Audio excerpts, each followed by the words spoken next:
Welcome to the Stories Told podcast. This is episode 86, The Creepy and the Spooky.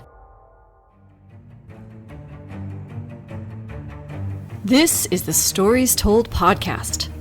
Two authors talking about stories in movies, TV, and of course, books. I'm Michael Grayford. I write action-adventure stories in fantasy and sci-fi worlds, sometimes for younger readers and sometimes for adults. And I try to always inject at least a little bit of humor. And I am author E.W. Barnes, and I write action-adventure, time travel novels, and space opera science fiction. Thousands of years, thousands of worlds. But be forewarned, beyond here, there will be spoilers. Are you ready for the adventure? Let's begin. Welcome back to the Stories Told podcast. I'm author E.W. Barnes, and with me is author Michael Grayford. And today we're continuing Poe-tober as we talk about the poem The Raven and the TV series Wednesday. How you doing today, Mike? I'm doing quite good, thanks. How are you? I'm doing well, too. Thank you. And what's new in your writing world? New in the writing world, let's see. I have finished posting The Wrath of Sekhmet up onto Kindle Vella. So the story is now complete up there. And I still want to do some more tweaks before sending it off to my editor. But the story's done, mostly there. Well, it's all there. It's just got a few more little things I want to do to it before turning it into an ebook and paperback. And Awesome. Congratulations. Yeah, that's it. Thanks. And what about you? Still working on Meridian, which is the third book in my Adventures of the Empyrean Guard series. Just moving forward a little bit at a time. Yeah. So as a reminder to our listeners, our books come in a variety of different formats, and you can find links to all those formats on our individual websites, and those links are in the show notes. So you can read The Adventures of the Empyrean Guard as it's being written on Patreon, and you can read Mike's Tales of Zara on Amazon in episodic format on Kindle Vella and ebook and paperback, including paperbacks through a wide variety of bookstores. So check out our websites to find the links to all the ways that you can read those stories. And speaking of stories, what interesting stories have you come across lately in books, movies, or television?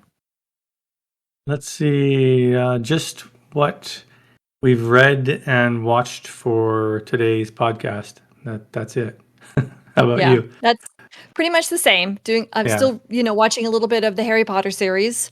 I just take it in small chunks here and there. I think I'm in the middle of the sixth movie, The Half-Blood Prince, which is my favorite of the books because I love all the backstory.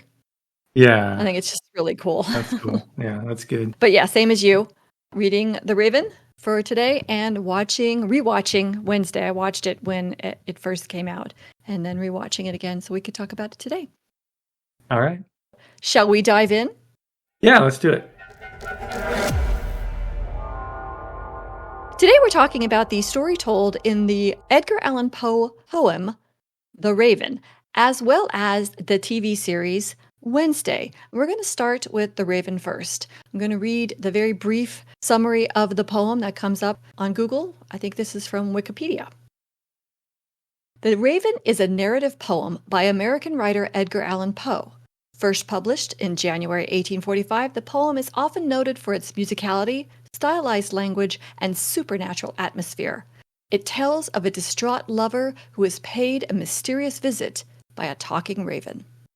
So did you like this poem? Yeah, I do like this poem. I won't have a lot to say about The Raven, I think, because it's short and kind of to the point. But yeah, I do like it. Even in your description, what it says is pretty accurate, I think. For me, what stands out is the rhythm of the writing, the lyricism. It just flows so well. Great use of language. There's a lot of literary references, I guess you'd say, most of which if not all of which I didn't get. Had to look up. The first time I read this story, I think, was in high school. And it's the same, right? You don't know some of these words, some of these references that he's mentioning, but you look them up and you get it. And you see that they fit perfectly in the context of the little mini story he's telling with this poem. And I think it's an entertaining read, but it's also, one that's filled with emotion, right? There's a lot of melancholy in there, and there's this sense of longing that the character has for some type of hope. And they see that initially with the raven, and then that kind of gets dashed by the end in this sort of Poe fashion. But I like it. I like how there's theme sprinkled throughout this poem without stating it outright. It's woven through the narrative in the words and in the references, and it's just done so well. So yeah, I really like this poem, and if anyone hasn't read it, I definitely recommend checking it out. What about you? Oh, yes, I like this poem. I first learned of this poem, I think I was 4, and my father read it to me as a bedtime reading.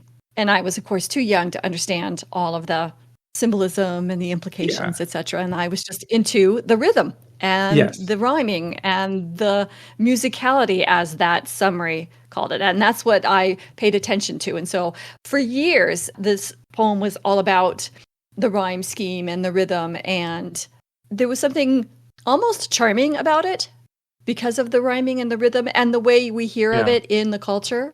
But when I sat down to read it again this time, and I paid attention to it as a writer, I got something very different from it, which I thought was incredibly fascinating and very well done on the part of Poe. I've always kind of assumed that the raven was some kind of a supernatural visit.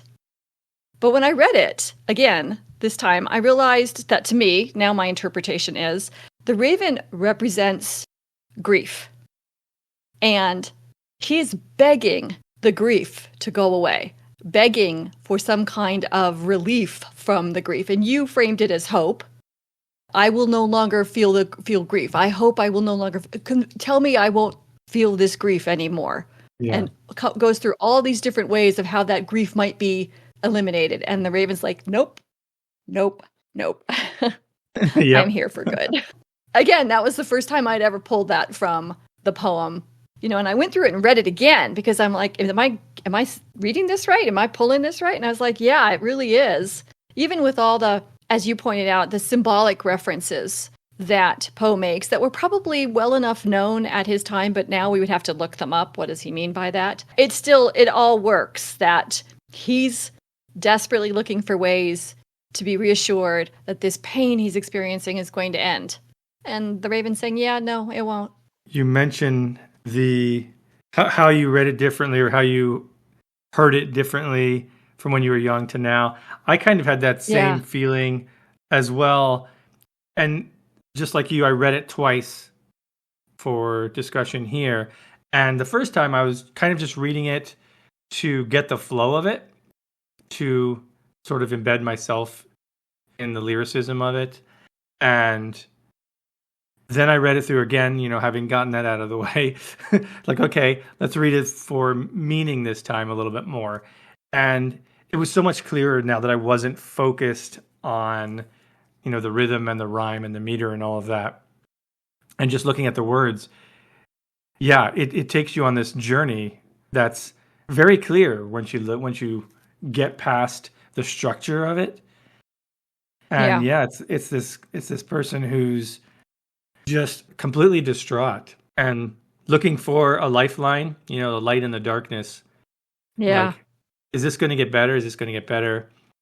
And then there's this feeling of, no, this is never going to get better. Like, my soul is just lost, kind of thing. And I think anyone who's experienced a deep grief can relate to that, even if it's not something that's permanent, and if it's not something that will be never more. It definitely feels like it when you're suffering that, right? So I think he captures that really well. Agreed. So is there anything that you might have changed as a writer? And I know this is kind of a tricky question because I don't know about you. I do write poetry infrequently. So I would not call myself a poet. So it's hard to say what we would change as a writer when we're looking at poetry, but I'm going to throw the question out anyway just to see if you have any thoughts. Yeah, no, it's a good question. I think the main thing is I would add some humor to it. No, I'm very much kidding with that. This is one thing that you would not add humor to. Actually, I probably would. It would be something completely different. Let's see. I don't know that I would change anything. I mean, this is his most famous work, I think, right? For a reason. It's just so tight and so well done, despite the content of it, right? Despite the sorrow that's laced throughout this and the message that's going on here. It's fun to read it. It's fun to listen to it. I actually pulled one up online and listened to James Earl Jones reading this. Ooh. And it's interesting. And I remember The Simpsons did a version of this for one of their Halloween. I mean, they may have done more versions of it now, but this is like way, way back in early Simpsons. They did a Halloween episode where the Raven was one of the stories, and it was funny. But it's been riffed off of and discussed and used for other stories so much, right? It's ingrained into our culture in a way. Even if you don't know what it's actually about, you probably have heard of it and know some of the lines from it. I wouldn't change anything. I think this is great the way it is, but I'm very curious to hear if you would change anything. I agree with you. I think that it's almost disrespectful to suggest changes, and yet I could do without the repetitions of some of the lines. That would be it. To me, the repetitions sort of took away a little bit from the intensity of the atmosphere that was being created. That is such a small, teeny-weeny thing, and I think that in doing so, that may take away from that musicality that it's famous for. So I'm not sure that's even a good idea. So there it is. I'll throw that out, not being a poet, not knowing what I'm talking about. Yeah. No, that's an interesting... I did note that as I was reading it, now that you mention it, that it would be something to ask him, right? If he could go back in time. It's like, what was the reason for that choice? Because there could have been another line there, right? Could have had something else that also rhymed or flowed with it, but there was an intentional choice to repeat a couple of those lines. So yes, exactly. And it was intentional. And so from that perspective, I think it's important to just trust the poet's intention as they created their work. So we kind of already talked about themes a little bit. So I'm going to go ahead and jump ahead, unless you object, to what do you take away from The Raven? Well, I mean, like you said, I think we talked about the theme. If I had to put it into a sentence, what the theme is, I would say grief can be a pit that you feel like you'll never escape from. Yeah. That's sort of the feeling I get from it, is he's looking for a way out of this. And it just feels like by the end, it's like, is my soul going to be lifted? Am I ever going to feel this way again? No, never more, right? It's like, nope, you're done. You're in the shadows forever. That's and that's how it feels. Again, that's not necessarily the case, but that's how it feels in that moment. So that's the theme I got out of it. I don't know if you want to add more to that, or if we should just move on to writing takeaway. No, I think you're exactly right. I think, and that's kind of what we talked about, the theme here is the black hopelessness when one is in the midst of the worst of grief. Yeah. My takeaway has nothing to do with the theme, because we're talking about more about writing. So for me, my takeaway is, not as a poet, still, we can remember that the flow of words can be almost important as the content. And that's something I try to do with my writing. I try to make my writing very easy to read. My first book is like lower young adult, even maybe upper middle grade. So it's for a younger audience. So I try to make it flow as smoothly as possible and be as easy to read as possible. Not that necessarily that's what The Raven does, but it's more about the flow of the words being important. So that's my takeaway. All right, nice. That's a good takeaway. And I'm going to go with the content. So I think we cover both sides, because one of the things that I marveled at when I went through and read this again was how he was able to convey this incredibly atmospheric, supernatural atmosphere is what it says. And I agree with that framework. It's very supernatural. It's very atmospheric. It's very frightening with very few words. He used midnight and bleak December and rustling and tapping in stillness, right? Just slight little words that conveyed this atmospheric feeling so well. There aren't that many. It's just like he's going thick and heavy with lots of scary words to create a horrific feeling. It's very, very parsimonious, but precise in what words are chosen to convey this very supernatural, scary, otherworldly feeling. And I just thought that was so impressive. Oh, that's a good one, because if you compare it to The Pit and the Pendulum, I think that was almost the other side of it. Right? Yeah, that's a good thought. Yeah. A lot of time spent immersing you in the senses and the feeling and what's going on, whereas this one gets right to the point. Are you ready to talk about Wednesday? Yeah, let's talk about Wednesday. Right. Now, Wednesday is a television series about Wednesday Addams. And this television series takes place at Nevermore Academy, which, of course, references to Poe and the Raven, so which is why we sort of paired these two up. And I'm going to go ahead and read the brief synopsis that comes up when you type in Wednesday on Google. While attending Nevermore Academy, Wednesday Addams attempts to master her emerging psychic ability, thwart a killing spree, and solve the mystery that embroiled her parents 25 years ago. Did you like this TV series? I do like this series. I'm looking forward to the second season of this as well. It does a lot of good things. They do a great job of setting up interesting threads. Even from the first episode, you're pulled in really quick to this story. It doesn't take its time. It gives you a sense of who she is right off the start and who her brother is and her parents are, and then throws you into the school. You start getting introduced to other characters. There's a lot of characters in this story, and overall, they're very distinct. They do a great job of making these characters feel unique. Part of that comes from, each of them having sort of their own thing, their own ability. You got the werewolf character, you got the siren character, you got a beekeeper, a gorgon. So that helps. But even with that, it's like the writing really separates them out and dives into who that character would be and what they really feel like. So I think they do a great job with that. I thought it was brilliant to have her roommate be a colorful, bubbly girl and then having them struggle to live together and work things out and ultimately become friends. I thought that was just great.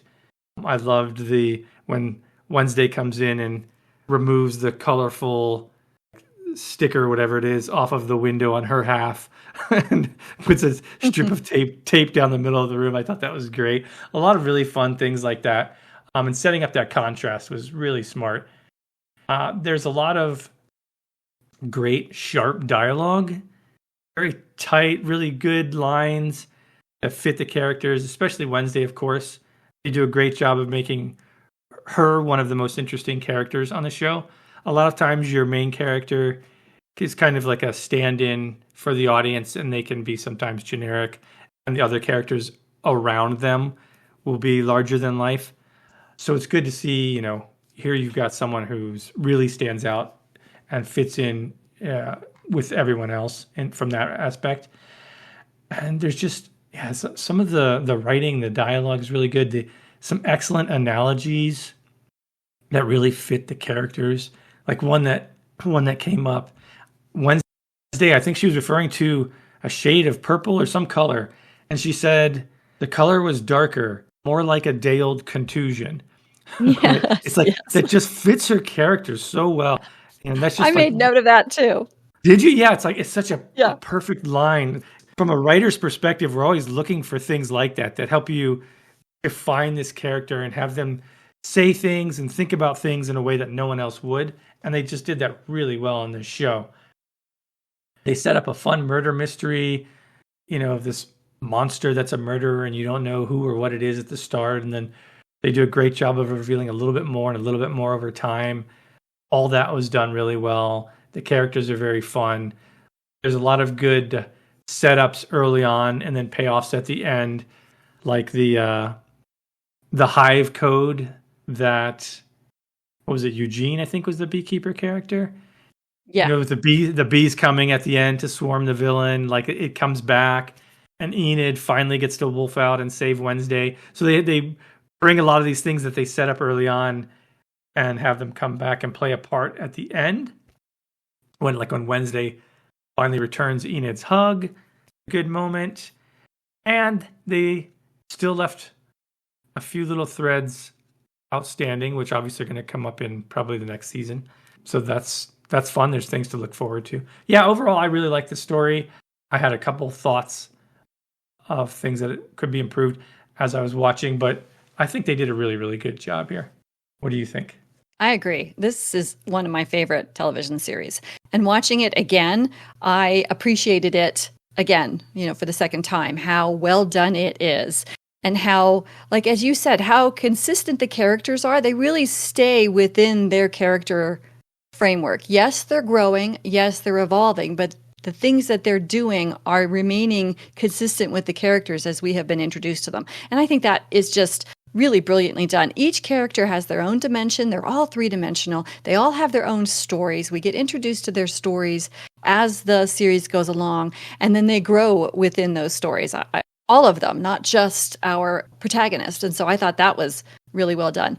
Wednesday is kind of a little bit like Agatha Harkness in that she's a little difficult to like. We like her because she's quirky, but we start off the series with her throwing piranha into a swimming pool as in revenge for swimmers tormenting her brother. Now, putting aside for the fact that the piranha might die in chlorinated water, yeah. This is not the behavior of a nice person.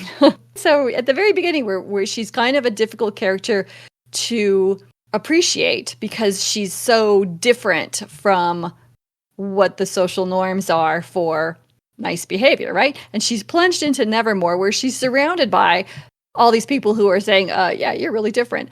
But that's what makes it work, I think. And I really enjoyed that because she still finds a way to accept herself as different, even when she's not comporting with social norms. So I really appreciated that. You talked about the language choices. I made note of that too. More like a day-old contusion. I just thought, oh God, that is just so her.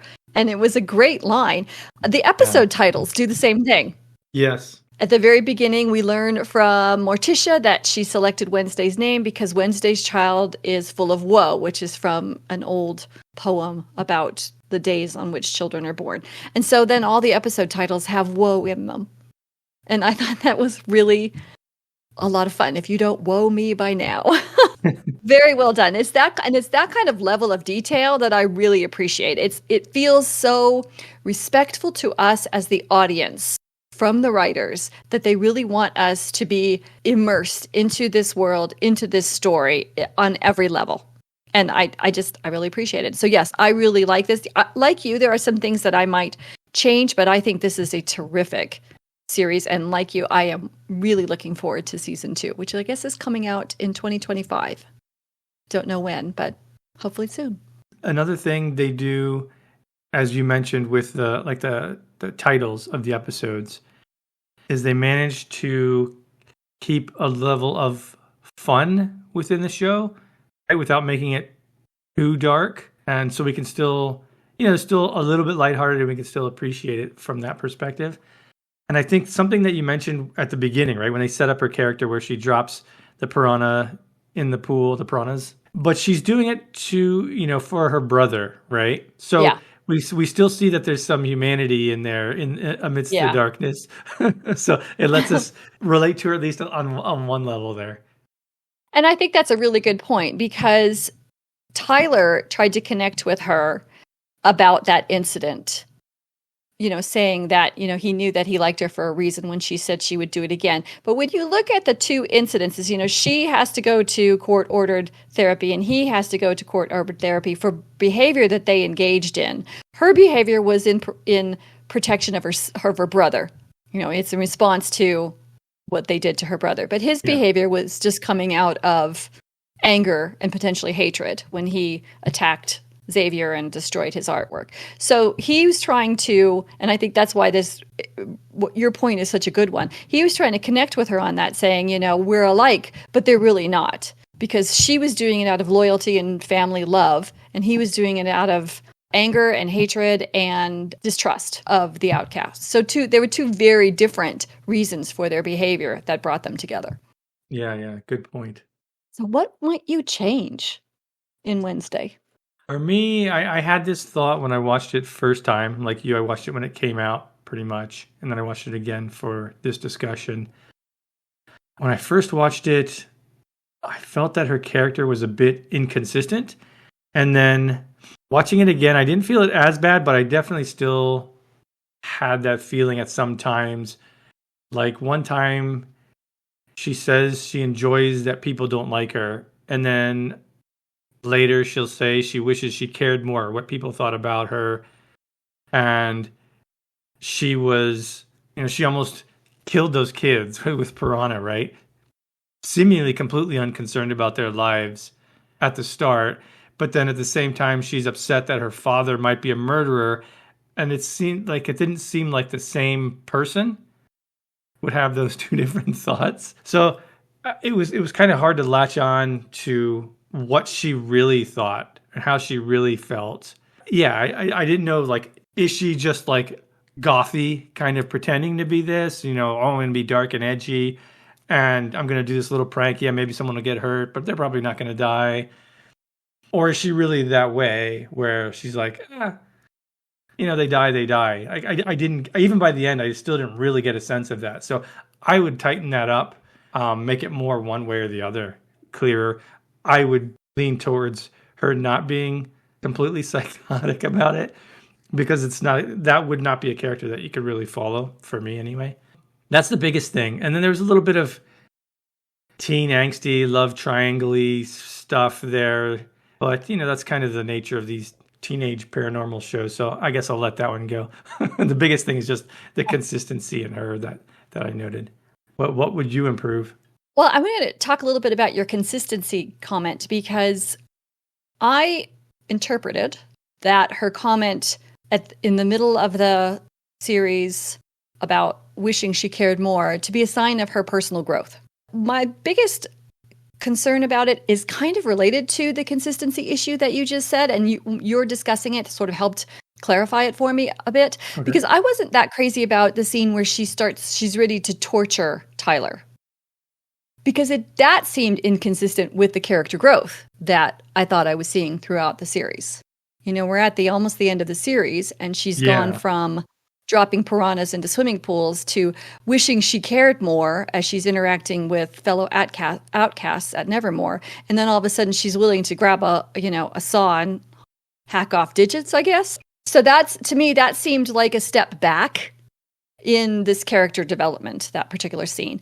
As well as she takes such pride in being a very intellectual problem solver.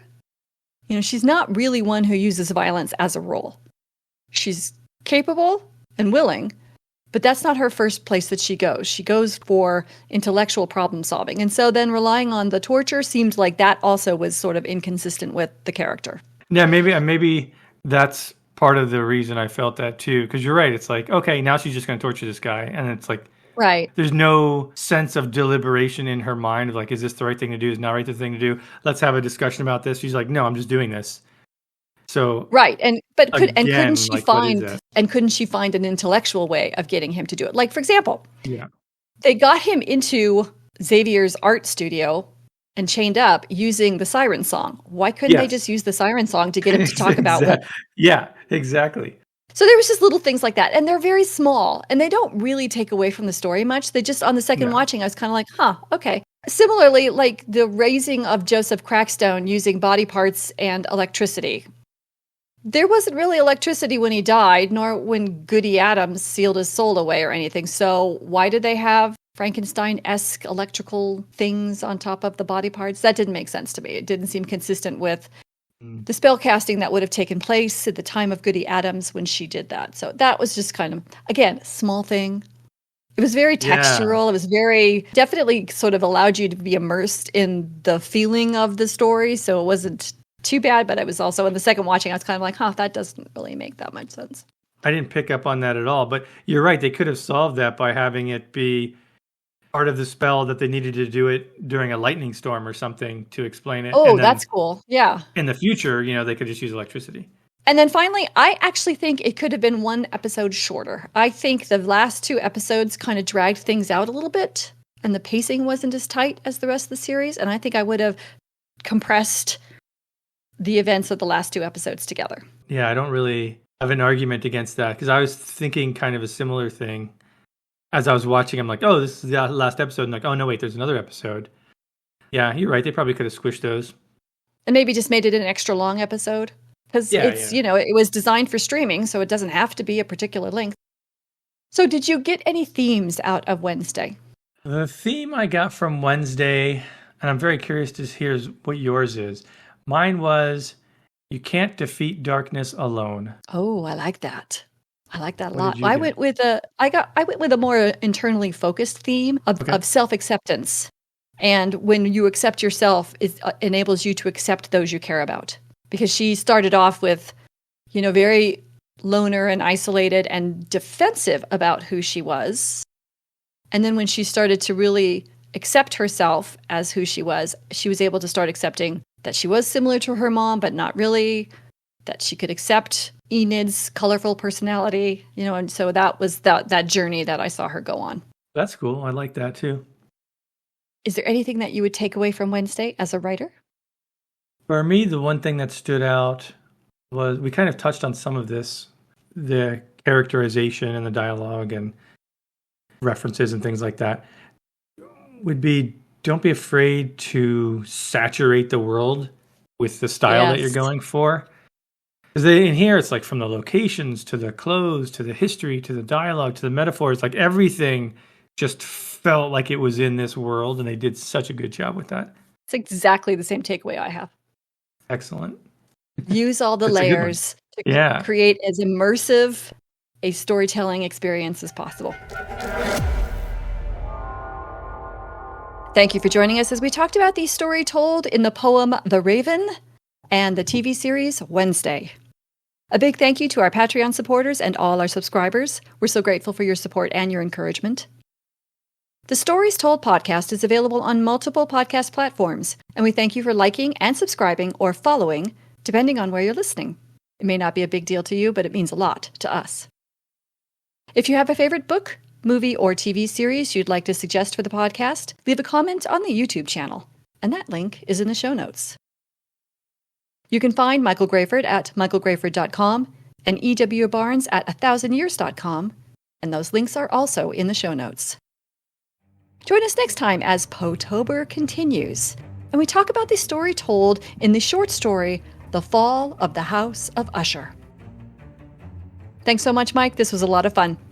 This was great. Thank you. And we'll see you next time on the Stories Told podcast.